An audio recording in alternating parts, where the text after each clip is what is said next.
So if you look at, let's say you go to Amazon and you buy, or you want to buy a book, then you have two books, right? One which costs 12 euros and one which costs 20 euros. The one with the 12 euros has a 2-star rating and the other one has a 4-star rating. Which book do you think will be bought most? 4. The 4. And why is that? Because you think that it's better. Yeah, especially if in those 4-star ratings there are people that you know, right? And that's almost a guarantee that people will buy the 4-star rating. I have a question about this company page of LinkedIn. Yeah. Should it be like Global Education 2000 or Global Education 3000 streepje butterfly-wise education system?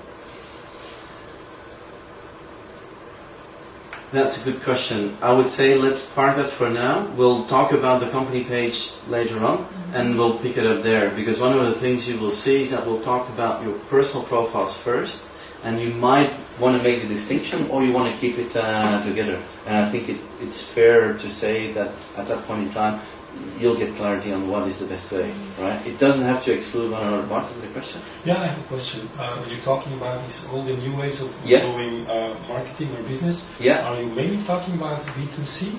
B2B. B2B. Yeah, B2C is even faster than B2B. But this is mainly B2B. So when I look at, let's say,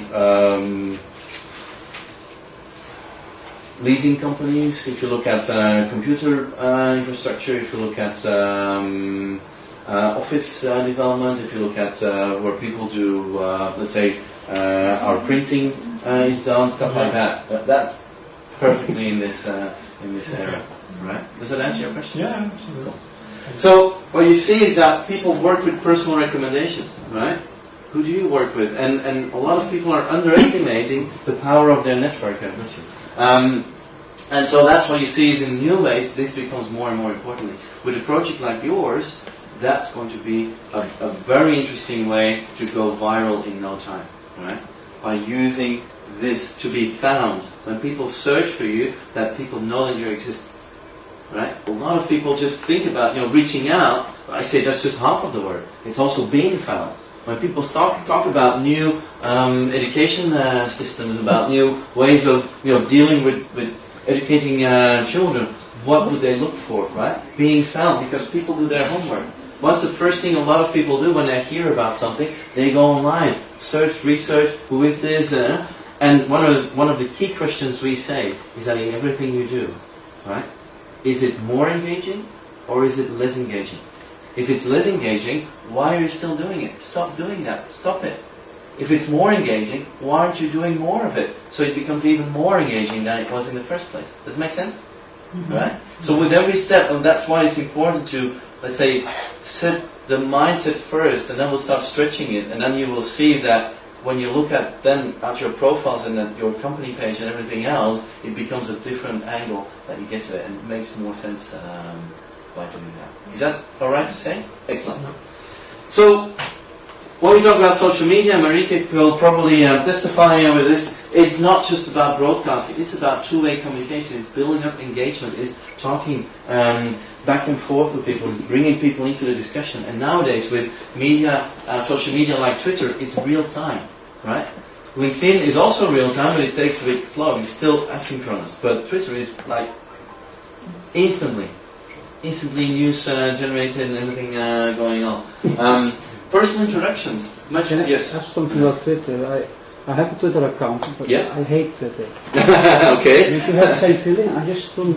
No, I prefer Facebook. I don't have a connection with Twitter, but I think it's necessary. No, of course. So I hope after this day, I will change. I think I will learn to use it because I really don't. I cannot manage it. And Facebook I can. Yes. Because you can add more, right? Pictures and. Right. But Twitter is to me, I don't know. Twitter is a completely different animal. Yeah. It's in the moment. But does it really work like that?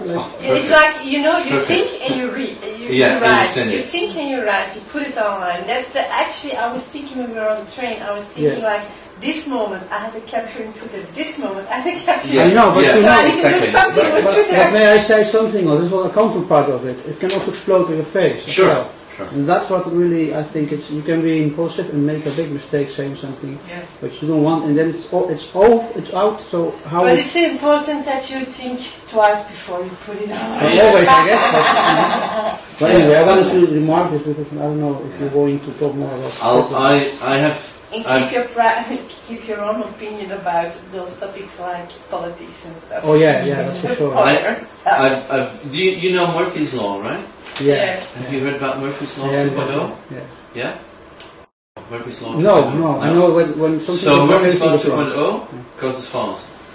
If you post something. 2.0. 2.0. You know, 2.0 stands for online and your communities and so on. So we've created Murphy's Law 2.0, and it goes as follows. If you post something on the social media or the internet in general, which is negative about yourself or about someone else, it will pop up at the worst possible time. Yeah. Keep positive. It is alright to talk about the negative. It's not that we're saying don't do it, but be aware of what you're doing. If you make let's say, a nasty remark about a certain company, and then 3 months down the road, they're sitting at your table to close a deal, let's say, for $500,000 or 150K or even 3 million, and then, they're walking into the meeting room, and someone says, well, who are they? And they look you up, and then comes up that tweet or that status or whatever it was that was negative about them. The deal is off the table, right? And that's where I see a lot of people not being educated about social media, not knowing what the consequences are, and especially children. I find it criminal almost that children today don't get guidance about social media. That's one of our part of the contribution. That's why we're so, let's say, keen on working with you guys, because we feel like if you are today 16, 17 years old and you brag about stealing a bar of chocolate in the supermarket or any shop, 3 years, 4 years, 5 years from now, people will not get a job, because when they look you up, the right to be forgotten is not a right yet. Right? Everything you put out there stays there. You know what they say? What happens in Vegas? Stays in Vegas. That's the old school one. Yeah. What happens in Vegas stays in Vegas. The new one is what happens in Vegas stays on Facebook. Or Twitter, okay. Or on Twitter or whatever. But one of the things that a lot of people don't know is about the way Facebook and the other platforms are working. Is that if you type in a status update, let's say you're upset about something, you type in the status update and you come to your senses, you don't publish it and you delete it back, that status update is captured by Facebook as soon as you start typing it, right? And they will adapt their advertising strategies because of the moods that you're in, and some people come to their senses before they publish it, but some people don't, right?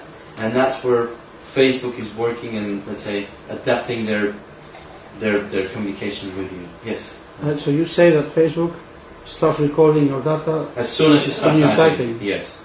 And they have artificial. Did you know that? No, but these are the things I expected it. I suspected. But when you did, let's say I write something, I didn't post it yet. Yeah. Then I decide to do something else. Yeah. What happens but what happens with that information? Because it's not public, I didn't post it. But it's on their servers. Yeah, but what does happen? They have artificial intelligence behind it to give you the right, let's say, emotional advertising. Okay, so that's why they work with NSA and FBI, etc. I'm not saying that, but what I'm saying is that just be aware about how that technology works and what they are doing. Right? So you type bombing. That is captured. I'm not going to say that you get an advertisement how to make a bomb, but it will raise some flags, certainly. So what you see sometimes is that kids especially, they're not aware about the consequences about what they're posting. That's why we came up with Murphy's Law 2.0 to make people more aware about that. Anyways, cool. So personal introductions, yes. Research and create, target and distribute relevant content. One of the things that is missing today, by the way, if I take you or one of you as an example, please don't take it personally, right? It is meant to make it, exactly, Patricia. It's meant to make it better for, let's say, the whole organization, right? So is that, can I have your permission to do that? Okay, excellent. So what you see is that one of the things that is missing today to our knowledge so far is that you're not distributing relevant content. And one of the things that I see is that I've discovered some of the nuggets that you already have, which are underutilized today. So part of today is when we talk about creating